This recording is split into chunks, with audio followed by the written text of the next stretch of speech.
নরসিংদীতে আগুনে পড়েছে একটি স্পিনিং মিলের তুলার গুদাম। নিয়ন্ত্রণে কাজ করে ফায়ার সার্ভিসের 4টি ইউনিট।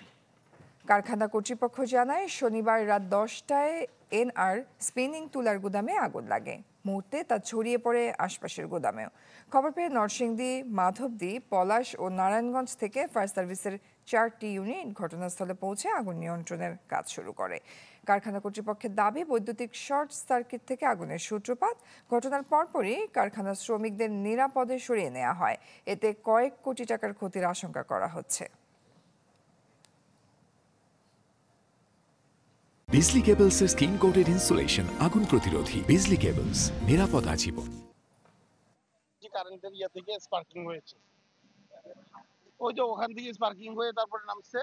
আমাদের লোকেরা ফায়ার এক্সটিংগুইশার ইয়ে করেছে। তারপরে ওই আগুন তো তুলার আগুন তো বুঝেনি, একটা বেল ছুটার পরে ওরা আর কন্ট্রোলের বাইরে, সাথে সাথে আমরা ফায়ার সার্ভিস ফোন দিয়েছিলাম। তাৎক্ষণিকভাবে পুরো গোডাউন এমনি ছড়ে গেছে। ছড়ে যাওয়ার পরে এখানে মিলের শিফটি ছিল, শিফটি শ্রমিকরা আপনার ছুটি ছিল, বেরোইতেছে আর কিছু লোক ঢুকতেছিল।